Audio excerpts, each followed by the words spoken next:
Halo, semangat pagi teman-teman sekalian. Apa kabar? Senang sekali kita bertemu lagi di video saya kali ini. Pada kesempatan yang baik ini saya akan membuat judul video saya penundaan yang efektif.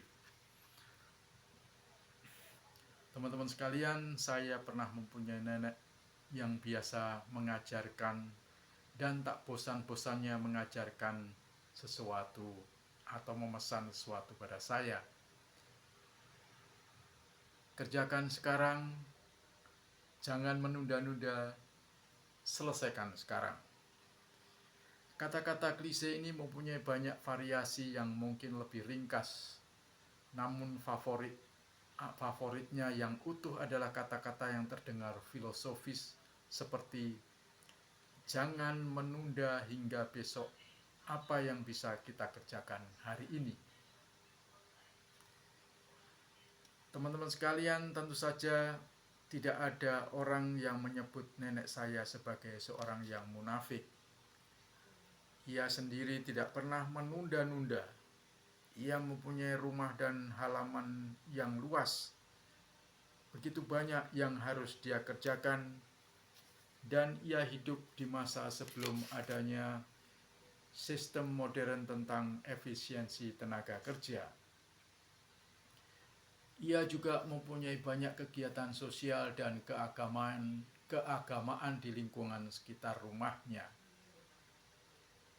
Saya sangat menyayangi beliau dan sampai saat ini saya masih menghargai etika kerja yang beliau ajarkan pada saya.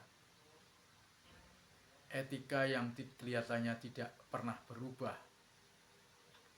Apa yang telah berubah adalah tipe sebagian besar pekerjaan yang kita lakukan dan adanya kebutuhan bagi kita untuk menjadi pribadi yang spontan dan fleksibel. Ada 3 kasus yang menarik yang mungkin dapat menjadi ilustrasi tema pada malam hari ini. Yang pertama, ada seorang bapak yang memandang keluar jendela dan menikmati kehangatan di awal musim panas. Padahal ia sedang menangani sebuah proyek di kantornya.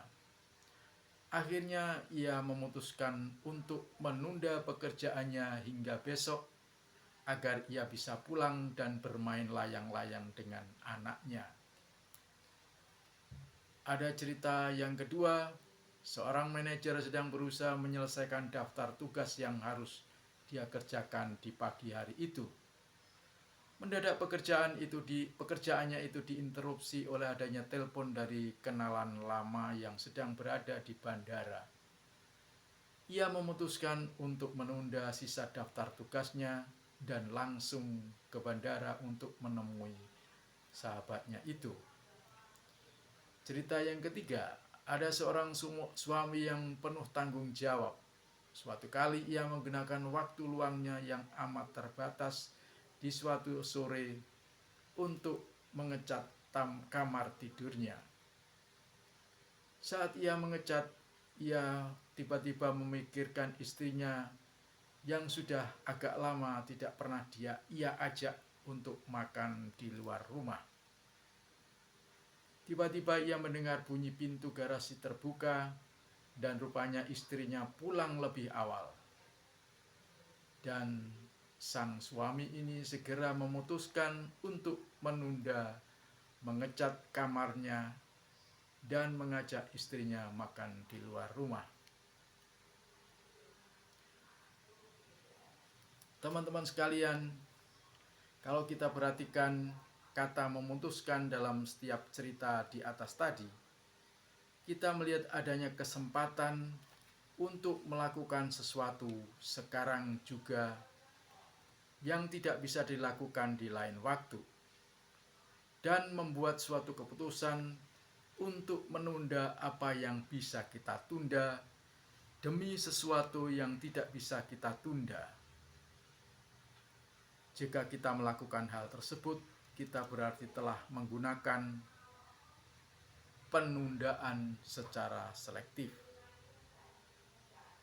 Barangkali kita merasa lebih baik mengenal teknik ini jika kita mempunyai pandangan hidup baru untuk itu, yang membuat kita merasa lebih bijak dan lebih nyaman melakukan sesuatu.